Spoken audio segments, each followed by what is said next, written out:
Hello guys, welcome to Talkies Today channel.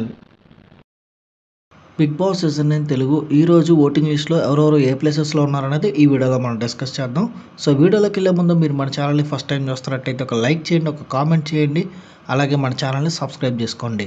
చాలామంది మన ఛానల్ని సబ్స్క్రైబ్ చేసుకోకుండానే వీడియోస్ చూస్తున్నారు గైస్. మీరు సబ్స్క్రైబ్ చేసుకుని చూడడం వల్ల ఛానల్కి ఎంత ఎంకరేజ్మెంట్గా ఉంటుంది. సో సబ్స్క్రైబ్ చేసుకుని వీడియోస్ చూడండి. ఇంకా లేట్ చేయకుండా వీడియోలోకి వెళ్ళిపోదాం. Let's get started. Bigg Boss season 9 Telugu ఈరోజు 14th వీక్ ఓటింగ్ అనాలిసిస్లో ఈరోజు ఓటింగ్ ఎవరెవరు ఏ ప్లేసెస్లో ఉన్నారో చూద్దాం. సో ఓటింగ్లోకి వెళ్ళే ముందు హౌస్లో ఆడియన్స్తో ఇంటరాక్ట్ అవుతున్నారు. సెకండ్ ఫైనలిస్ట్ గేమ్స్ అందరూ ఆడుతున్నారు. ఒకళ్ళ తర్వాత ఒకళ్ళని రిమూవ్ చేసుకుంటూ ఫినాలే వరకు వెళ్తున్నారు. సో ఫైనల్గా లాస్ట్గా ఎవరు మిగిలారంటే తనుజ గారు, సంజన గారు, అట్లాగే ఇమ్మాన్యువల్. వీళ్ళు ముగ్గురులో ఒకరు సెకండ్ ఫైనలిస్ట్ అవుతారనమాట. సో ఇప్పుడు ఓటింగ్లో ఎవరు ఏ ప్లేసెస్లో ఉన్నారో చూద్దాం. సో రోజు చెప్పేదే ఈ సీజన్లో ఎప్పుడు నామినేషన్స్లోకి వచ్చినా తన ఓటింగ్తో అందరినీ మెస్మరైజ్ చేసే టాప్ 1లో ఉండే ఒకే ఒక్క కంటెస్టెంట్ తనుజ గారు.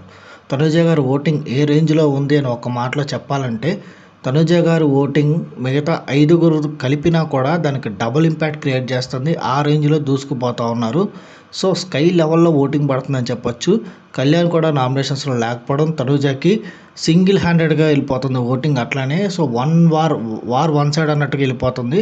సో తనుజ గారికి ఆ రేంజ్లో పడుతుంది. దీనికి కారణం ఫస్ట్ తనుజ గారి గేమ్ తను మైండ్గా, ఫిజికల్గా, అట్లాగే టాస్కులు కూడా బాగా ఆడుతుంది. అప్పుడప్పుడు బాగా మాట్లాడుతుంది. ఎస్, నెగిటివ్స్ కూడా ఖచ్చితంగా ఉన్నాయి, కానీ పాజిటివ్స్ కూడా బాగున్నాయి. సో గేమ్, ఫుటేజ్, ఎవ్రీథింగ్ తన చుట్టూ తిరుగుతున్నప్పుడు సో తనకు ఆటోమేటిక్గా ఓటింగ్ అనేది 100% క్రియేట్ అవుతుంది. ఇంకో పక్క తనకున్న ఫ్యాన్ బేస్, తను ఏదైతే సీరియల్ ఫ్యాన్ బేస్ ఉందో అట్లాగే ప్రీ ఎగ్జిస్టింగ్ ఫ్యాన్ బేస్ ఉందో దాన్ని అట్లాగే కాపాడుకుంటూ వస్తుంది. అదొకటి చాలా స్ట్రాంగ్గా ఉంది. సో బిగినింగ్ నుంచి తన ఓటింగ్ కన్సిస్టెంట్గా అంతే హై లెవెల్లో వెళ్తూ వస్తుంది. ఇప్పుడు చివరగా వచ్చేసరికి ఇప్పుడు బాగా పెరుగుతూ వెళ్తుంది. సో తనుజ గారు ఆ రకంగా ఫస్ట్ ప్లేస్ని కంటిన్యూ చేస్తున్నారు. ఓటింగ్లో సెకండ్ ఎవరని చెప్పే ముందు ఒక చిన్న క్లారిటీ ఇస్తున్నాను. ఎందుకంటే ఈ వారంలో ఇప్పుడు ప్రజెంట్ ఈ రోజు నుంచి తనుజ గారు కాకుండా మిగతా అందరూ డేంజర్ జోన్లో ఉన్నారు. ఎందుకంటే దానికి కారణం ఈ ఓటింగ్ అనాలిసిస్లో ఎవరెవరు ఏ ప్లేసెస్లో ఉన్నారో చెప్పేటప్పుడు ఎండ్ చేసినప్పుడు చెప్తాను క్లియర్గా, మీకే అర్థమవుతుంది. ఈ వారం ఒక మిడ్ ఎలిమినేషన్ ఉంటుంది, అలాగే సండే కూడా ఒక ఎలిమినేషన్ ఉంటుంది. అంటే డబుల్ ఎలిమినేషన్ అనమాట. దీనికి ఒక 50% ఛాన్సెస్ ఉన్నాయి. లేదంటే డైరెక్ట్గా సండేనే ఒక ఎలిమినేషన్ చేస్తారు. ఈ రెండింటికి ఎలా పాసిబుల్ వే ఉంటుంది అనేది ఈ వీడియోలో నేను చాలా క్లియర్గా ఎక్స్ప్లెయిన్ చేస్తాను. సో సెకండ్ ప్లేస్లో వచ్చేసరికి డెమాన్ పవన్ వచ్చాడు ఈసారి. ఇమ్మాన్యువల్ని క్రాస్ చేసి ఇమ్మాన్యువల్ కంటే ఈరోజు ఎక్కువ హైయెస్ట్ ఓటింగ్తో డెమాన్ పవన్ వచ్చాడు. అంటే ఆల్మోస్ట్ ఈక్వల్ ఓటింగ్ అని చెప్పొచ్చు. బట్ ఇమ్మాన్యువల్ అయితే కొంచెం స్లైట్ ఎడ్జ్లో క్రాస్ చేశాడు demon Pawan. So demon Pawan చాలా మెంటల్గా, ఫిజికల్గా మంచి గేమ్ ఆడుతున్నాడు, మైండ్ గేమ్ ఆడుతున్నాడు. తన గేమ్లో నుంచి బయటికి వెళ్ళిపోయినప్పటికీ కూడా తన పాయింట్స్ తనుజకి ఇచ్చి చాలా క్లవర్గా ఆడాడు. సో అంతేకాకుండా కొంచెం కామెడీ యాంగిల్ కూడా ఈ వీక్ తనలో కనిపిస్తుంది. అందరితో బాగుంటున్నాడు, సరదాగా ఉంటున్నాడు. రీతు వెళ్ళిపోయిన తర్వాత గేమ్ ఇంప్రూవ్ అయిందనే చెప్పొచ్చు. ఎలాగో రీతు ఓట్స్ కూడా డెమాన్కే పడతాయి, అందులో no doubt. So demon Pawan తన గేమ్ ఇంప్రూవ్ చేసుకుంటున్నాడు. టాప్ 5లో ఉండడానికి అన్ని అవకాశాలు ఉన్నాయి. బట్ డేంజర్ జోన్లోనే ఉన్నాడు. ఎందుకనేది చెప్తాను. ఇంకా థర్డ్ ప్లేస్లో ఇమ్మాన్యువల్ ఉన్నాడు. ఇమ్మాన్యువల్ థర్డ్ ప్లేస్లోకి వచ్చాడు సెకండ్ ప్లేస్ నుంచి. సో ఏదైతే సంజన గారికి, ఇమ్మాన్యువల్కి ఇష్యూ నడిచిందో అది కొంతవరకు నెగిటివ్ అయ్యింది. సో స్లైట్ ఎడ్జ్ ఓట్స్ అనేవి కొంచెం డిక్రీజ్ అయినాయి. అలాగే డెమాన్ పవన్ గేమ్ బాగా ఆడడంతో ఓట్స్ ఇంక్రీజ్ అవ్వడం వల్ల తను కొంచెం పైకి వెళ్ళాడు. బట్ ఎలా చూసుకున్నా ఆల్మోస్ట్ ఇద్దరివి ఈక్వల్ ఓట్స్ లెవెల్లోనే ఉన్నాయి. సో ఇమాన్యువల్ కూడా చాలా గేమ్ బాగా ఆడుతున్నాడు. ఒకటే ఎంటర్టైనర్స్ కప్పుకి రాదు అన్న మైండ్లో అది ఏదైతే ఉందో అట్లా స్టాంపు పడిపోయింది. సో తను నామినేషన్స్కి భయపడుతున్నాడు. ఎక్కడ ఎలిమినేట్ అవుతానేమో అన్న భయపడుతున్నాడు. సెకండ్ ఫైనలిస్ట్ అవ్వాలని చాలా కష్టపడుతున్నాడు. ఫినాలే రౌండ్ వరకు ఉన్నాడు. ఇవాళ తెలిసిపోతుంది ఎవరు అవుతారనేది. సో 100% తను బెస్ట్ అయితే ఇస్తున్నాడు. ఇమాన్యువల్ థర్డ్ ప్లేస్లో ఉన్నాడు ఓటింగ్లో. ఇక ఓటింగ్లో ఫోర్త్ ప్లేస్లో భరణి గారు ఉన్నారు. భరణి గారు గేమ్ కూడా బాగా ఇంక్రీజ్ అయింది. తనలో ఉన్న కామెడీ యాంగిల్ బయటకు తీసుకొచ్చారు. టాస్కులు కూడా తను ఎంతవరకు చేయగలరో 100% బెస్ట్ ఇస్తున్నారు. బాగా ఆడుతున్నారు కూడా. ముఖ్యంగా ఈరోజు మన సుమన్ అన్నకి అయిపోయినప్పుడు, అంటే ఆల్మోస్ట్ పాయింట్స్ అన్నీ అయిపోయి గేమ్స్ అన్నీ లూజ్ అయినప్పుడు లాస్ట్ ప్లేస్లో ఉన్నప్పుడు తన పాయింట్స్ వేరే వాళ్ళకి ఇవ్వాలని బిగ్ బాస్ చెప్పినప్పుడు తనకి ఇస్తాను అని సుమన్ అన్న భరణి గారితో అన్నప్పుడు భరణి గారు సంజన గారికి ఇవ్వండి అని చెప్పడం ఏదైతే ఉందో అది హ్యూజ్ పాజిటివ్గా వెళ్ళిపోయింది ఆడియన్స్లోకి. ఫ్యామిలీ ఆడియన్స్ విపరీతంగా ఓట్స్ చేస్తున్నారు. బట్ స్టిల్ ఆయన కూడా డేంజర్ జోన్లోనే ఉన్నారు. ఆయనకున్న ఇంజురీస్కి కానీ హౌస్లో ఆయన మొదటి నుంచి ఆయనకు వస్తుంది, కానీ గోల్డెన్ ఆపర్చునిటీ ఎప్పుడైతే సెకండ్ ఆపర్చునిటీ వచ్చి హౌస్లోకి వచ్చారో తర్వాత 100% ఆయన గేమ్ ఇంప్రూవ్ అయింది. టాప్ 5లో ఉండడానికి ఆయన కూడా డిజర్వే. బట్ ఓటింగ్ డిసైడ్ చేస్తది. సో, ఆయన కూడా డేంజర్ జోన్‌లోనే ఉన్నారు. ఆయన టాప్ 5లో ఉండాలనుకునే వాళ్ళు, హౌస్‌లో ఉండాలనుకునే వాళ్ళు ఓట్ చేసుకోండి. హ్యూజ్ డేంజర్ జోన్‌లో ఉన్నారు భరణి గారు కూడా. ఇక ఓటింగ్‌లో ఫిఫ్త్ ప్లేస్‌లో సంజన గారు ఉన్నారు. సంజన గారు కూడా డేంజర్ జోన్‌లో ఉన్నారు. బట్ తన గేమ్ ఇంప్రూవ్ అయింది. ఎప్పుడైతే నాగార్జున గారు హోస్ట్‌తో వచ్చిన కన్వర్జేషన్ ఏదైతే ఉందో దాని తర్వాత సంజన గారు చాలా ఇంప్రూవ్ అయ్యారు. తన గేమ్ ఇంప్రూవ్ అయింది. ఫ్యామిలీ ఆడియన్స్‌లో తన ఓటింగ్ ఇంక్రీజ్ అయింది. సో, ఈ వీక్ తను చాలా సిన్సియర్‌గా, నిజాయితీగా గేమ్ ఆడుతుంది. అందరితో బాగుంటుంది. సుమనన్న పాయింట్స్ ఇచ్చినప్పుడు కూడా బాగా ఎమోషనల్ అయింది. తనని కావాలనే టార్గెట్ చేస్తున్నారన్న ఒక ఇది కూడా ఉంది తనకి. అయినా కూడా అవేమీ బయటకి చూపించకుండా తన గేమ్ తను ఆడుకుంటూ వెళ్ళిపోతుంది. సో, సంజన గారు కూడా టాప్ 5కి డిజర్వ్ క్యాండిడేటే. ఆల్మోస్ట్ ఇప్పుడు లాస్ట్ ఫినాలేలో ఉన్నారు సెకండ్ ఫైనలిస్ట్ అవ్వడానికి. ఆవిడ ఫినాలిస్ట్ అయితే ఏం జరుగుతుందనేది కూడా చెప్తాను. సో, ఆవిడ కూడా డేంజర్ జోన్‌లో ఉన్నారు. ఓట్ చేసుకోండి.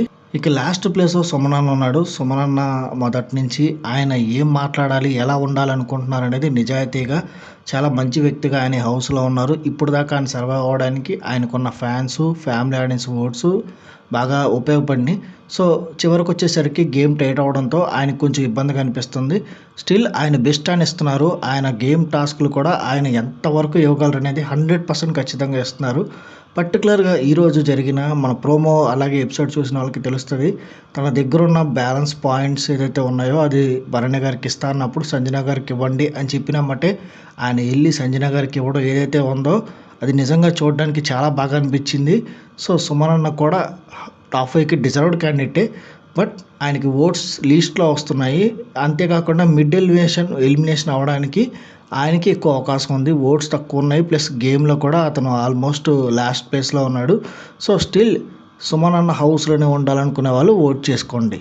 సో, ఇప్పుడు తనుజ గారు కాకుండా మిగతా అందరూ ఎందుకు డేంజర్ జోన్‌లో ఉన్నారనేది ఇప్పుడు డిస్కస్ చేద్దాం. సో, ఇప్పుడు ఫినాలే టాస్క్ నడుస్తుంది కదా! సెకండ్ ఫైనలిస్టు. అందుట్లో తనుజ గారు గెలిస్తే ఆవిడకి ఆల్రెడీ ఓటింగ్ ఉంది. సో, ఆవిడకేం ప్రాబ్లమ్ కాదు. ఇమ్మాన్యుయల్ గెలిస్తే ఇమ్మాన్యుయల్‌కి నామినేషన్స్‌లో రాకుండా అతను కూడా పైకెళ్ళిపోతాడు. అతనికి ప్రాబ్లమ్ కాదు. కానీ సంజన గారు గెలిస్తే ఇక్కడ ఒక ప్రాబ్లమ్ ఉంది. సో, డైరెక్ట్‌గా ఇమ్యూనిటీ అనమాట. ఈ ఫినాలే టాస్క్ గెలిచిన వాళ్ళకి ఈ ఎలిమినేషన్ ఉండదు. ఇమ్యూనిటీ వస్తది. సో, ఇమ్యూనిటీ వస్తే సంజన గారు ఎక్కడున్నారు? లాస్ట్ నుంచి సెకండ్ ప్లేస్‌లో ఉన్నారు. ఆవిడ సేవ్ అయితే డేంజర్ జోన్‌లోకి వచ్చేది ఎవరు? భరణి గారు. సో, ఇమ్మాన్యుయల్ సేవ్ అయితే డేంజర్ జోన్‌లోకి వచ్చేది ఎవరు? డెమాన్ పవన్. డబుల్ ఎలిమినేషన్ ఉంటే. సో, ఇన్ని రకాలుగా మిగతా నలుగురు, ఐదుగురు అందరూ డేంజర్ జోన్‌లో ఉన్నారు తనుజ గారు తప్పితే. సో, మీ ఫేవరెట్ కంటెస్టెంట్ మీ హౌస్‌లోనే ఉండాలి అనుకునే వాళ్ళు ఖచ్చితంగా ఓట్ చేసుకోండి. మీ ఓటు వాళ్ళని సేవ్ చేసే అవకాశం ఉంటుంది. ఇక హౌస్‌లో ఇంకొకరి విషయం మాట్లాడాలి. అతనే కళ్యాణ్. కళ్యాణ్‌కి చాలా అన్‌ఫెయిర్ జరుగుతుంది.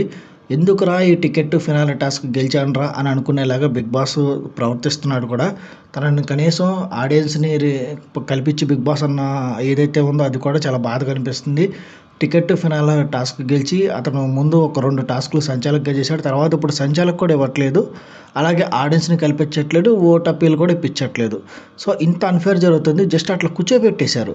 ఒక ఫినాలే అలాగే ఎవరైతే ఈ సీజన్ విన్నర్ అవుతారో వాళ్ళకి కాంపిటీషన్ ఇవ్వగలిగే ఒక్కొక్క కంటెస్టెంట్‌ని కూర్చోబెట్టేశారు.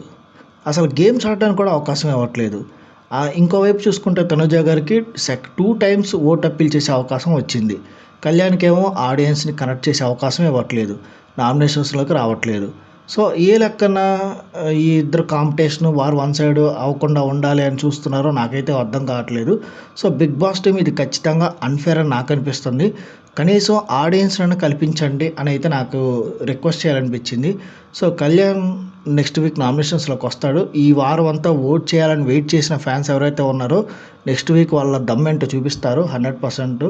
అందుట్లో ఎలాంటి డౌట్ లేదు. ఆల్రెడీ ఒకసారి అతను తనుజాని క్రాస్ చేశాడు ఓటింగ్‌లో.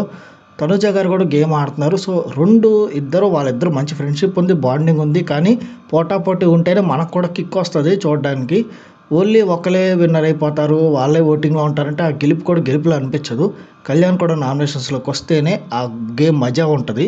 చూద్దాం కళ్యాణ్‌కి fair decision Bigg Boss team తీసుకుంటుందని ఎక్స్‌పెక్ట్ చేద్దాం. సో, ఈ వారం మీరు ఎవరికి ఓట్ చేస్తున్నారు? మీరు విన్నర్ ఎవరవుతారనుకుంటున్నారు?